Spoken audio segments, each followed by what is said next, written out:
బాబు surety మోసం guarantee అనే కార్యక్రమానికి ముఖ్య అతిథిగా మన బొమ్మల మండలానికి ఇచ్చేసినటువంటి గౌరవ మాజీ ఎమ్మెల్యే గారు, గౌరవ పార్టీ ఇన్ఛార్జ్ ప్రతాప్ కుమార్ రెడ్డి గారికి నమస్కారాలు.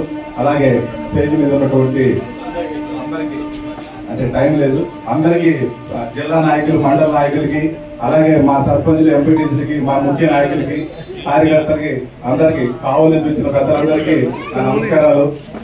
ఈరోజు ఈ కార్యక్రమాన్ని ఫస్ట్ గా మన బొవ్వూరు మండలంలో నిర్వహించడం చాలా సంతోషంగా ఉంది. ఎందుకంటే ఎప్పుడైనా సరే ఈ రాజకీయంలో వైఎస్ఆర్సీపీ పార్టీలో చైతన్యం ముందు బొవ్వూరులో మొదలవుతుంది. ఎందుకంటే బొవ్వూరు మండలం ఎప్పుడు వైఎస్ఆర్సీపీకి, ఆనాడు కాంగ్రెస్ నుంచి ఇప్పుడు వైఎస్ఆర్సీపీకి పంచుకోవడంగా ఉంటుంది.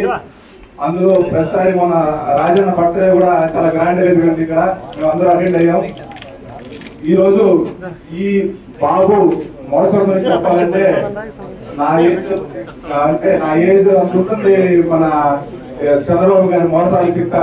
ఎందుకంటే 40 సంవత్సరాల నుంచి అబద్ధాలు చెప్పుకుంటూ పొత్తులు పెట్టుకుంటూ ఈ విధంగా వాళ్ళని కలుపుకొని ఏళ్ళు కలుపుకొని ఇలా గవర్నమెంట్ వాళ్ళతో కలుపుకొని, బీజేపీ వాళ్ళతో కలుపుకొని గవర్నమెంట్ 3-4 సార్లు అధికారంలోకి వచ్చినా కూడా ఏది చేయలేక, ఏ పేద ప్రజలకి కడుపు నింపలేక అబద్ధాలతోనే రాజకీయాలు చేసుకుంటూ వెళ్ళిపోయే ఒక చంద్రబాబు నాయుడు గురించి, ఒక అప్పుడు వాళ్ళ కలిసి ఉన్న పవన్ కళ్యాణ్ గురించి మనం ప్రత్యేకంగా మాట్లాడుకోవాల్సిన అవసరం లేదు.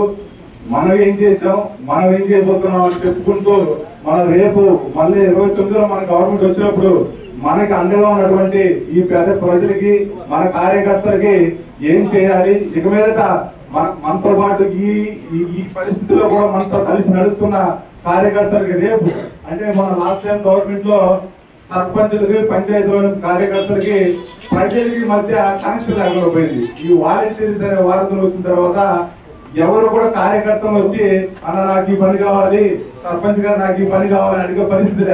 ఆధార్ కార్డు ఉంటే చాలు, వాళ్ళకి ఏ ఫోన్ అవసరం లేదు. వాడు పసుపు జెండా పట్టాడా, మన జెండా పట్టాడు పట్టించుకోకుండా కొట్టు, ఆధార్ కార్డు కొట్టు, పక్కన డబ్బులు పెట్టు. ఈ విధంగా ఇచ్చి ఆఖరికి మనకి జనాలకి మధ్య కమ్యూనికేషన్ లేకుండా 40% ఓటు వచ్చినా సరే ఘోరంగా ఓడిపోవడం జరిగింది. ఇదే మన కార్యకర్తల ద్వారా ఇప్పుడు ప్రభుత్వం ఈ కార్యకర్తలతోనే మొత్తం పనిచేస్తుంది. ఆ కార్యకర్త చెప్పాడంటే వాడికి అమ్మ పొందడం, తల్లికి పొందడం లేదు.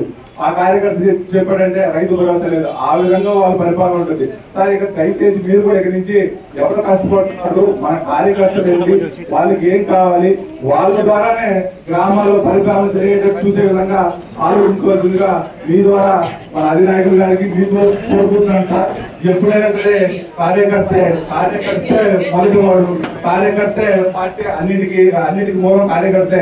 ఆ కార్యకర్తను గౌరవించుకుంటూ వాళ్ళ ఎమోషన్స్, వాళ్ళు పడుతున్న బాధలు ఇప్పుడు చాలా పంచాయతీలు గమనిస్తున్నారు సార్. చాలా ఇబ్బంది పడుతున్నారు. ఏదో ట్రాక్టర్లు ఉంటే ట్రాక్టర్లు ఆపేయడాలు, జేసీబీలు ఉన్న కడుపు మీద పడుతున్నారు.